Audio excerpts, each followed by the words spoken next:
Jason. Is there any doubt that that nutrition team has been busy? Yeah.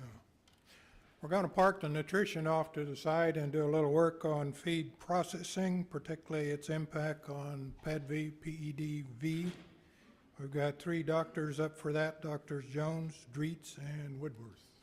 Looks like Dreets is going to start. All right. All right. Yeah, our nutrition team's been so busy that I'm an advisor for one of those students, and I just saw the data from one of the experiments for the first time. I forgot I even did the experiment. So when we talk about students being busy, those are the guys that definitely, and gals, that are doing the work. And on that note, I want to relate a story. Had the opportunity to travel internationally about a week ago and go to a really good production system, probably one of the best in the world. I've never seen 96% gilt farrowing rate ever on a farm on a significantly sized operation, so really, really good. But they were blown away. I see there's like 6 of our grad students there. I showed them data from all 6 of those. They were blown away that we had information like that at our fingertips and that I could go to our website, download calculators. They were just amazed. They have their own internal research and those kind of things, but just re-emphasizing how blessed we are with the great grad students we have to generate information, and how blessed our industry is to get information and how easily accessible it really is to implement. So with that, we're going to switch gears here. Again, we're going to switch gears, and this is a great, somehow, I don't know how I get drug into this darn viral stuff. This PCV2, that just sucked, you know, but at least we have a good vaccine, and now, you know, I told you the story last year of how we were trying to keep the crazy veterinarians from taking the vitamins out of the sow diets when the first PED came in, and we didn't think there, you know, there kept being this kind of feed connection, and then of course now it definitely became apparent from the field data, and then over the last year we've been lucky enough to be funded by a significant chunk from the pork board. We went through it. We've done over 8 studies here at K-State with our collaborators. And where it really comes down to is we had the big talk about VFDs, but we haven't even mentioned the Food Safety Modernization Act today, which is probably even bigger than the VFD talk. We probably need a whole day seminar on that. Definitely, and Cassie's, you know, our expert in that area. But really what this has came down to is PED can be designated as a hazard in the feed mill because it's a biologic and with the routes of transmission and those kind of things. And anything that can cause an animal health event is actually now considered an adulteration of food. That's maybe a little too strong a language, and I'll get myself in legal trouble here, but that's the environment we're moving into with that. So from a research base, PD, highly infectious. This is the study that really hit it home to me. I know Kent Schwartz was talking about a thimble full of fecal material could infect the whole industry. Well, from a feed standpoint, we've kind of went down the same road. We figured out that 200 infectious particles in feed, we can make pigs sick through bioassay. We've done that now multiple times. We've got a repeatable model. You know, we can mix it in the feed. We can make pigs sick. And it scares the heck out of you. When you think about an acutely infected pig, makes 100 million in a gram, pretty soon you can start making the connection. If I got poop on my boots and I walk across a grate and it gets in a feed mill, that can be a portal of entry into the swine farm. You know, and we've always been concerned about feed delivery and biosecurity of those kind of things, but we've never really thought about viral pathogens being a portal into the swine, into the facilities and stuff. And so basically, you know, a gram of pig feces, and I think to put it on another note, 500 tons of feed from a gram of pig feces. So you can really start developing some of these scenarios of how big a deal this really is.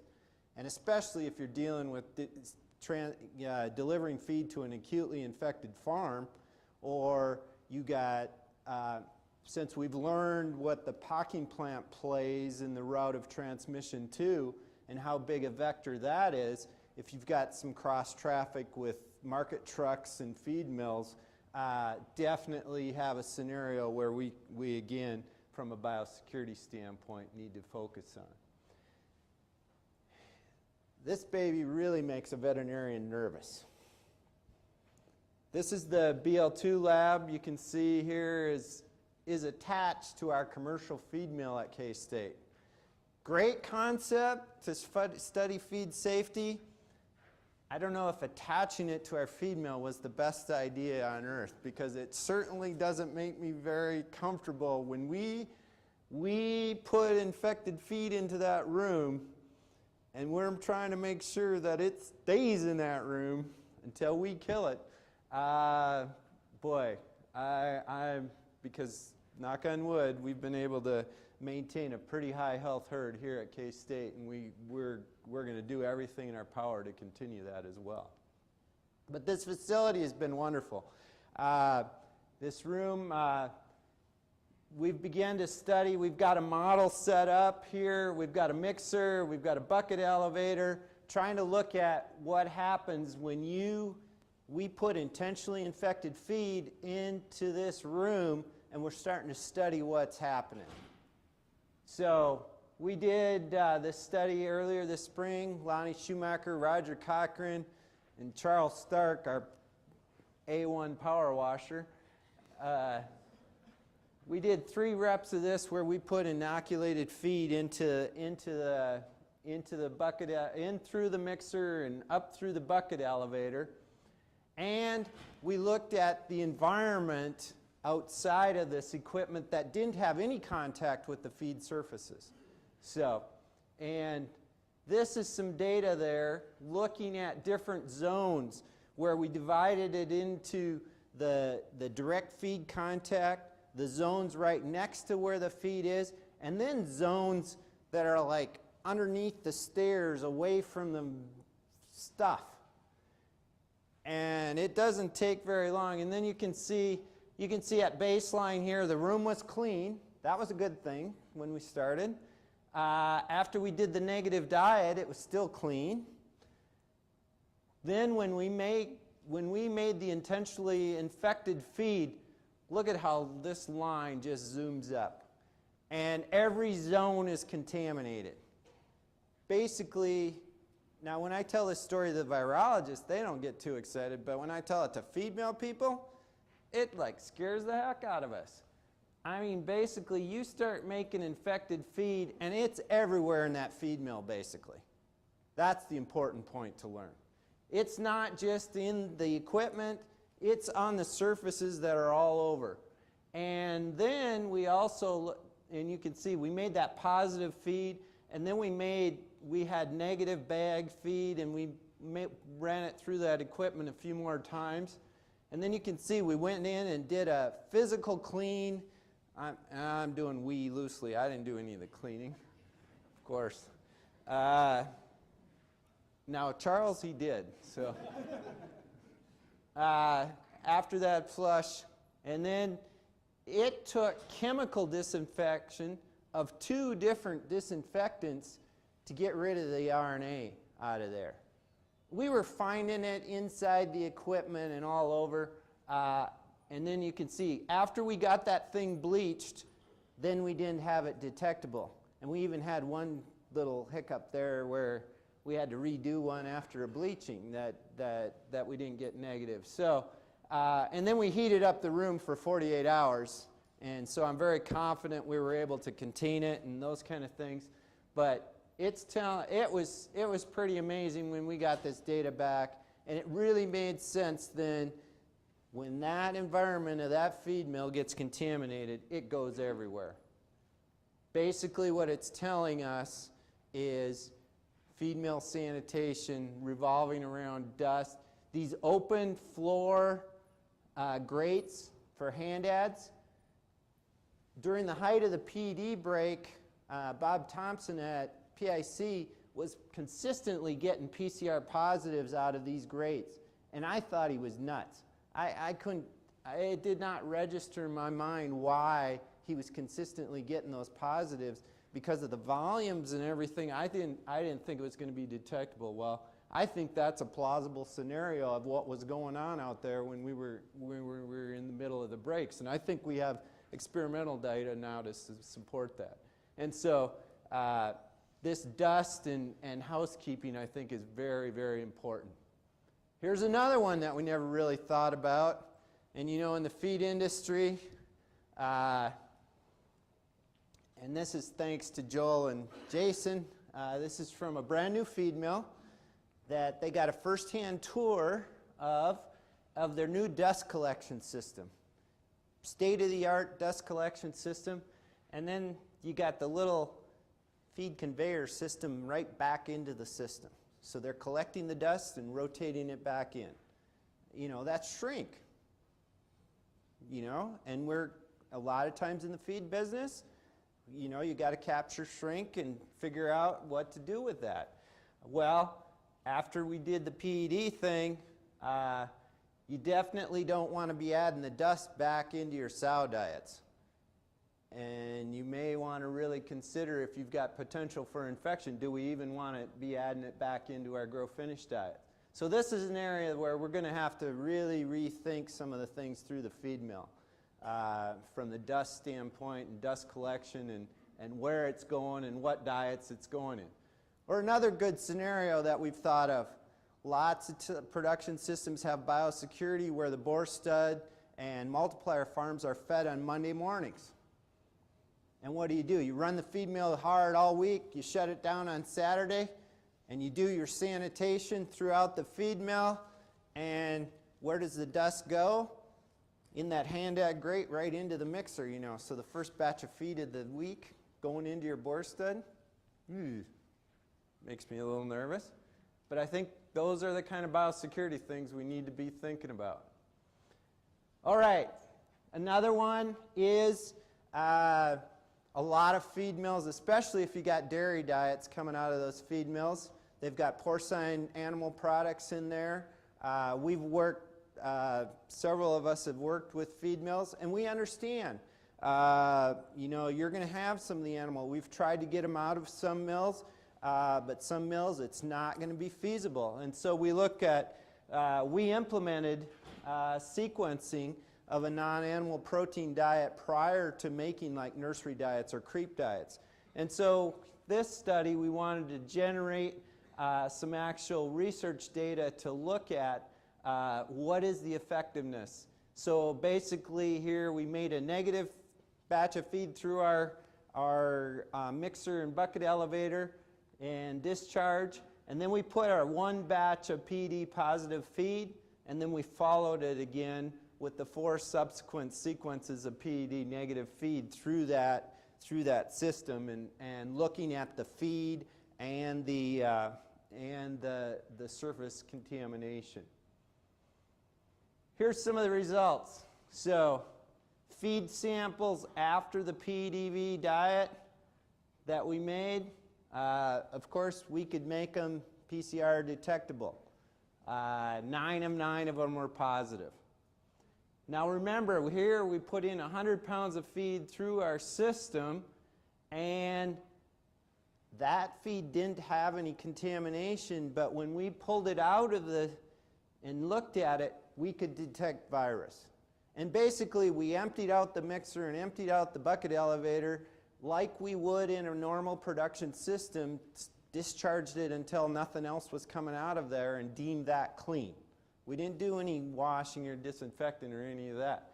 And so maybe it isn't too surprising, but that first sequence, 7 out of 9 of those are positive, whether it was coming out of the mixer or the bucket elevator. After the second sequence, out of the mixer, we didn't have any PCR positives, but we did have 2 of 9 out of the bucket elevator that were PCR positive. And again, you think about that, a clean bucket elevator still has residue in the bottom of the bucket elevator. So we're getting some carryover there. And then we were unable to detect it after the third and fourth sequence. The really interesting data here is then we took those samples and we put them into bioassay and looked at the clinical infection rates. Like I said, now we've done this multiple times. We can put virus into feed and we can make pigs sick on a regular basis, very predictable. We pretty much expected that. After the first sequence, you can see here what we had is we had a third of the pigs ended up being positive. So that kind of plays into the scenario out in the field is sometimes the sequence will be effective, sometimes it may not be. And that, I think that's perfectly what we'd expect out in the field is, you know, you can make positive diets through a feed mill and it may not infect every farm. It may only infect 1 out of 20 farms. But that's a risk you have. Then the really, really concerning thing from this data is out here on this second sequence, we put the mixer sample, these were the mixer samples that we put into bioassay, and 1 out of 9 of those, and it ended up being 3 out of 9 of the total pigs. This sample was PCR negative, and it ended up being bioassay positive. So we had PCR negative feed that made pigs sick. And again, this data is concerning, but it's consistent with the other data out there from the model of intestinal scrapings, and Iowa State's published a paper recently with tissue culture where they can make pigs sick with material that is PCR negative. And do you know how sensitive a PCR is? It's very sensitive. So we've replicated this in feed now, so in a similar manner, and I think from an experimental modeling standpoint. So what it's told us is you don't want to get your feed mill contaminated. And these are pictures of what we would consider a clean feed mill. At least that's what Cassie tells me. You know, the incoming grate, small amounts of fecal material dropping into that grate. We really want to be careful there. Bucket elevators. We're working on another pork board study trying to look at what's a good way to clean out a bucket elevator. Mixers. And then the dust within the production system. So I think we're developing some experimental modeling data that really lends support that we're going to have to implement some more stringent biosecurity procedures within our feed mills. So thanks a lot, guys. I'm going to turn it over to Jason. Hopefully you'll catch us up on time. I'll try and do that right now. Totally messed up. He says he messed up, but I knew that was going to happen before we went in today, so not too much worry.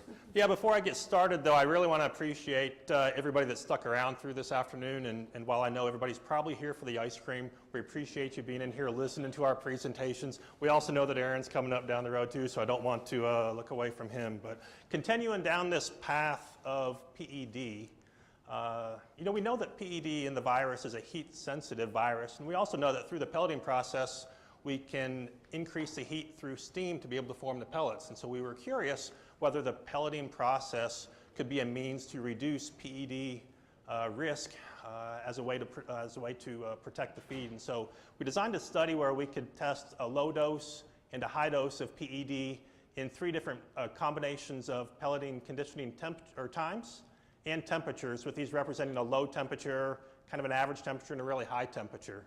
So what we have in the box on the left is our low dose samples, and then the high dose samples on the right, with the CT values of each of the different time temperature combinations in the middle of these boxes. And what we observed right here, that even after we processed the inoculated feed through the pellet mill, we're still able to detect the PED in the feed, which is what these CT values right here, these are all detectable. However, when we put this feed into pigs through a bioassay, we did not induce any infectivity. And so this is the first indication that pelleting or the application of heat could help us reduce the risk of spreading PED through the mill. However, what we did here is what we determined is that at least temperatures of 155 degrees were sufficient to kill the virus. And so we followed that up with another study where we did a one single very high dose PED to really emphasize the impact that it might have with a set conditioning retention temperature of 30 seconds. And then we titrated from 100 up to 160 degrees Fahrenheit here as the conditioning temperatures. As you can see right here in the box, the CT values from 100 to 160 at the bottom, we saw a steady increase in CT from 100 to approximately 130, and then a relative plateau right here.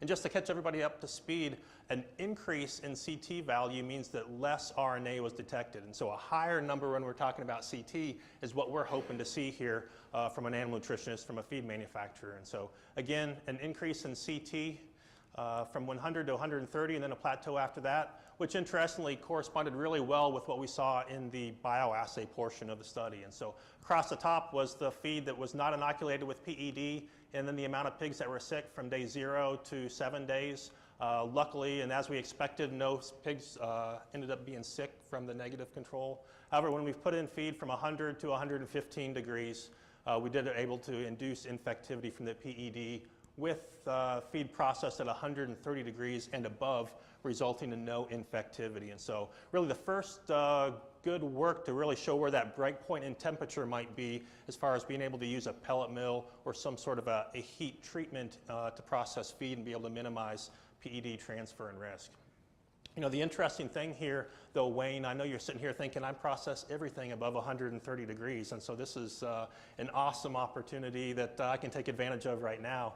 But the reality is there's a lot of situations where we don't have feed processed at 130 degrees, even though our target might be 170 degrees in the system. One of those areas would be at startup, when we start up a pellet mill. You know, there's a certain period of time right there where we're waiting for that steam to be added into the conditioner. There has to be feed flowing through the system to be able to get that steam and make the pellet mill work. And so got to really be careful about that initial feed that's processed from a startup of a pellet mill. Also, interestingly, and a lot of people out there with more feed experience would understand that when the die becomes plugged, one of the first things we do is shut off the steam, try and force some dry feed through that system, and try and force the plugs through that pellet die. So the alternative is taking the die off and sitting there with the drill and trying to drill out every hole, which I'm sure Charles can also attest is not a very fun job there as well. And so again, here's another situation that very frequently, and more frequently than we probably want to admit, we're turning off the steam, applying less temperature than that 130 degree mark, which may consequently allow us to be able to spread PED through that feed if we potentially have a PED contaminated feed that's going through the system. The interesting thing about it, though, is that we've identified one solution to be able to process the feed, potentially minimize the risk of spreading PED. However, it's a point-in-time mitigation step. We know that there's potentially other strategies that we should be employing that will prevent potential future contamination through the feed production or the feed transport system. And that's what led us to a couple different studies looking at different chemical mitigations. And a lot of this work was done with Dr. Cassie Jones, who will be talking right after me. And then Roger Cochran here in the audience was, again, the brunt of a lot of this work here. And so I'll, again, loosely use the we term as I'm talking about this. It was Roger that was really getting his hands dirty. We initially took 4 different feed ingredients to be treated: a complete feed diet, porcine meat and bone meal, blood meal, spray-dried animal plasma, treated it with 5 different chemical treatments. And then after the feed was treated, or the ingredients were treated with these chemicals, we inoculated the feed with PED. And so it was a post-treatment cross-contamination model that we employed right here. Stored samples from 0 to 42 days, then analyzed the samples via PCR to determine how much PED was detectable over time. First slide I'm going to show you right here is just the control means from each of the different feed products that we use. You can see with the blood meal, the red line right here, and then the swine diet, you see a gradual increase in CT value over time, which means that there was less PCR that was detected, indicating that approximately up to day 21, you see a rise in PCR or rise in CT, meaning less PED was there. However, interestingly, with the porcine meat and bone meal and the spray-dried animal plasma, we saw a very stable plateau for the course of the 42-day experiment. And this is something that's really troubling for us, maybe a little bit different than what some of the people in the industry might suggest. However, it's something that we've been able to replicate quite a few times through our subsequent studies as well, where the change in CT value, especially with plasma, is very minimal as we store it over time. Just pulling out one data slide right here, focusing here on the swine diets. Here's again on the x-axis the time that we stored these samples, CT value in the top or in the left. And remember, a higher value is more ideal. That's what we're looking for. The black line would be your control level of untreated feed, and then all the other lines correspond to different chemical treatments. And I want to bring your attention to the one that kind of sticks out from the rest of them right here. This is a medium chain fatty acid treatment applied at a 2% concentration. And what's really interesting about this is that this is the very first time, the very first study where we showed some efficacy with medium chain fatty acids in their ability to minimize PED. I'll follow up with a couple other slides coming right here where we've also been able to confirm this with other studies. But the really nice thing about this is that from a medium chain fatty acid standpoint, here's a product that could be used and is commercially available, could be used in the feed industry right now. Compared to the other product that's being used out there, the formaldehyde-based products, there's certain application safety concerns that you have with the formaldehyde products. There's also just a public perception concern with adding formaldehyde to the feed where a treatment with medium chain fatty acids looks like it could be a more advantageous option for our industry. To follow up with that study, we then worked with a large group, and teamwork I think has been a central theme for a lot of what we've done here today. Had a big team on this project where we actually treated 15 different ingredients or feed. These would be common feed ingredients. Treated them with either no treatment, the commercial formaldehyde product, or again the 2% medium chain fatty acids. Samples were then stored for 1 to 37 days. And interesting again here that all samples treated with medium chain fatty acid and the formaldehyde led to no infectivity when these feeds were put into pigs or used with a virus isolation technique. And so again, further evidence and really a good confirmation on the value of this medium chain fatty acid treatment within the system, which follows up then to a study that we're still in the midst of right now. If you look at this slide right here, on the left half of it is feed samples that were treated, and then on the right hand is spray-dried animal plasma that was treated. The left bars would be untreated samples. The red bars would be the positive feed in this example right here. And then the positive feed treated with formaldehyde, and then 1% and 2% medium chain fatty acids. Again, a higher number in CT is what we desire. It means less PED was detected, but it shows an opportunity for the medium chain fatty acids to reduce the amount of detectable PED in feed. And in this study, even at a level at least statistically significant, greater opportunity than even what the formaldehyde did from the treatment right here, which really interesting finding. Again, a confirmation that even at a 1% medium chain fatty acid inclusion level, we're getting some of this killing capacity, if I can use that. However, on the plasma side right here, again, what we saw, a very stable plasma concentration across, did not see the medium chain fatty acids having the benefit in the plasma. However, consistent with other research, the formaldehyde treatment within plasma seems to work really well against the PED.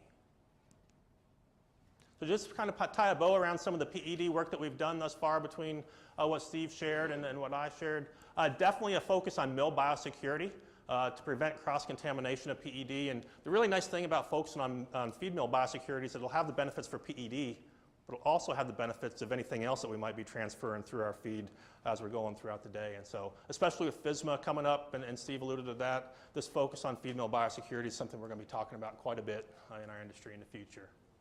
We've showed that sequencing does dilute the PED. However, infectivity can remain unless you happen to sequence it multiple times. And so identifying the proper sequence and when you're manufacturing feed going to sows or for nursery pigs is important. 30-second conditioning time with about 130 degrees was sufficient to be able to reduce the amount of infectivity or eliminate the infectivity from PED when put into feed. And it looks like formaldehyde and medium chain fatty acids have some ability to reduce the PED, but it is ingredient dependent. And so ultimately, probably a multiple preventative and proactive strategies are really what we'll need to be able to control PED within our feed manufacturing system. So just to close this up, again, the focus on teamwork, and there's a lot of this work right here that we could not have done without the wide group of people that were involved. And so especially the support from the Applied Swine Nutrition team here, heading up Dr. Sue Nitikanchana's work originally when PED hit, doing that first literature review of the grain science group with Dr. Jones, Huss, Dr. Stark. We already know he's a great power washer. He contributed a lot else other than just power washing to the team as well. Roger Cochran did good. The vet diagnostic lab here with Dr. Hesse and Dr. Bai were super to work with. And then finally, a lot of our bioassay work, or all of our bioassay work, we did in partnership with the Iowa State Vet Diagnostic Lab. And you may recognize this name, Dr. Main. Dr. Roger Main got his PhD here with us in swine nutrition, and it's great to be back working with him and his Iowa State team. And so with that, I'm going to actually just give one last acknowledgement to National Pork Board, to the USDA for the funding of these studies and really supporting and being proactive and getting out here. I'm going to pass it on to Cassie now to take us home to the last 15 minutes. So. All right. So thanks, Jason. When they asked me to represent the feed science group here today on some of the more traditional feed processing research, I didn't realize they wanted me to cover 15 minutes of material in -3 minutes. So we're going to try to power through as quickly as possible and get to Dr. Gaines. I have 10 minutes. Okay, Tokash says I've got 10 minutes, so write that down. Okay, so this is some of the more traditional feed processing work that you would be used to seeing from us from K-State. You already heard from Dr. Dritz and from Dr. Woodworth about how pelleting can be used certainly as a pathogen defense, and we've been seeing that and utilizing it on the poultry side and in Europe for many decades already. But we, of course, would be more traditionally utilizing it within our Kansas swine producers or in the swine industry in the U.S. in general for feed efficiency improvement. And we would expect a standard 6 to 7% improvement in feed efficiency when we're pelleting diets. But one of the drawbacks from pelleting has always been stomach ulceration. We know that when we're feeding pelleted diets, we have some ulcer issues, particularly when pigs are stressed with different environmental or different disease challenges. And so we wanted to play with the idea of a different regimen in terms of when we feed pellets and how long we feed pellets compared to meal diets. And so this is some work that John DeYoung had done as part of the USDA grant, and it's a little bit of a complicated treatment structure, so let me walk you through it briefly. We have pigs that were fed. This is a finishing trial, about 2,000 pigs, finishing pigs. They were fed either throughout the whole 118 days only meal-based diets or only pelleted-based diets, or for the first 70 days they were fed meal-based diets followed by pelleted diets for the last 50 days. Or the reverse of that, where they were fed pelleted-based diets for the first 70 days and mash-based diets for the last 50 days. Then the added complication here is that we know sometimes whether you're working in an integrated system or whether you're working within toll mills, that sometimes it's more challenging to get pellets or high quality pellets than others. And so this is when we're looking at rotating pellets and meal back and forth, to looking at optimizing meal time and meal use, as well as playing with feed efficiency and overall pig value.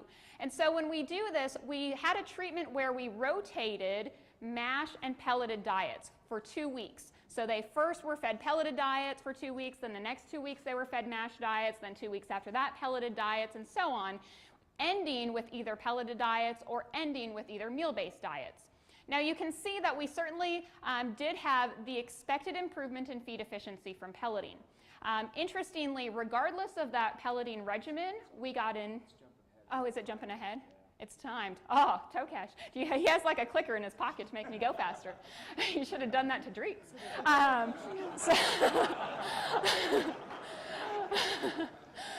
Okay, so we get our expected improvement in feed efficiency, right, but our feed efficiency is intermediate when we're playing with the pelleting regimen. When we're playing between pellets and meal, we do get a feed efficiency response compared to just mash alone. Don't get the whole improvement if we had pigs fed pellets all the time. But our real interest was, of course, looking at stomach morphology. And this slide is very much, if I were to put up a slide just showing removals, we would see the same type of trend, where yes, we did see, at least numerically, pelleted diets had a greater incidence of stomach ulcerations or leading to stomach ulcerations. Interestingly, when we compare in the pellet regimen, whenever we finished with meal-based diets last, we improved it.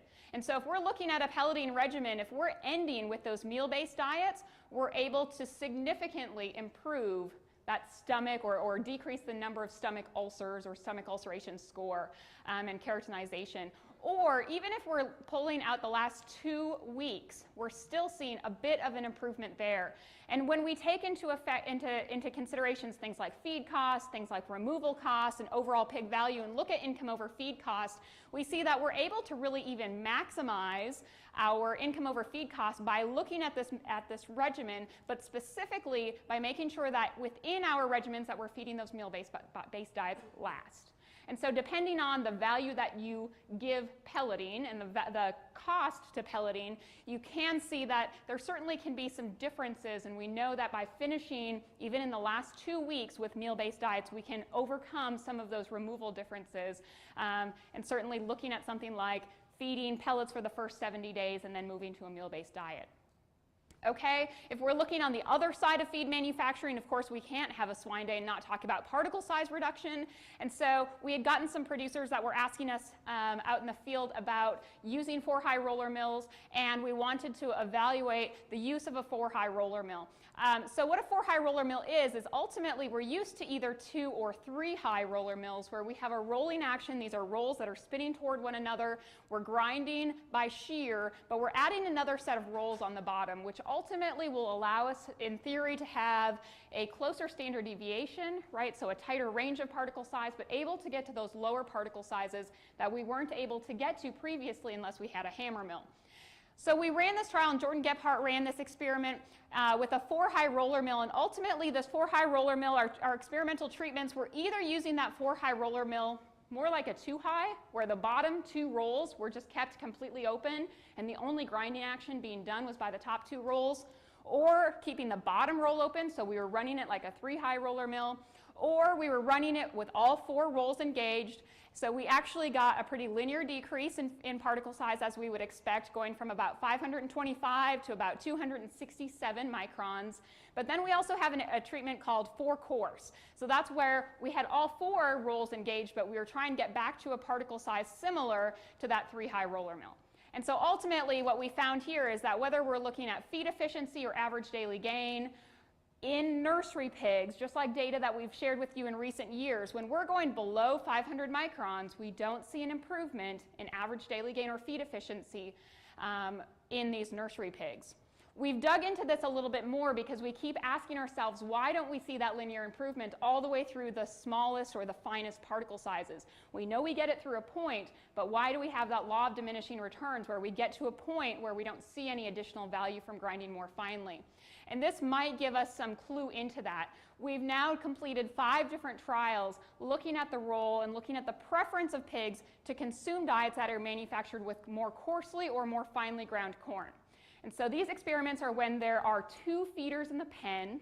One feeder has a diet that has a more finely ground corn, like a 267 micron corn, and the other diet has a diet manufactured with more coarsely ground corn, with something like a 500 micron corn. And so you can see overwhelmingly that pigs, if given the choice, are going to prefer to consume the coarser diet. And you can think, okay, that makes sense because I'd rather eat, if I'm given the choice of something like corn starch versus corn meal, your eating time is going to be significantly greater if you're eating something that's a very fine particle size. The only trial that we've done that doesn't have this is going to be when we only had a difference of about 120 microns, where we didn't see that preference. Interestingly, though, this isn't necessarily just an eating time phenomenon because we were able to even pick up this difference, albeit smaller, in pelleted diets. And so this is something that we're going to continue to look at if maybe some type of feed intake response is ultimately what's driving this reduction or this law of diminishing returns, where we're not picking up linear improvements in feed efficiency or gain through the smaller particle sizes. So of course we ran this then through finishing pigs, and in this case we did see that as we would expect, with decreasing the particle size of the corn in those diets, we saw a linear improvement in average daily gain. or opposite of that, sorry, we saw a linear decrease in average daily gain, and that was predominantly driven because of feed intake. And so, again, it's difficult for those pigs where we just see if it's feed intake but these feeders were managed very well in this experiment, and so we see the same type of potential phenomenon that's going on there as well. When we take into effect then feed efficiency, it wipes out the overall response with no overall impact on feed efficiency.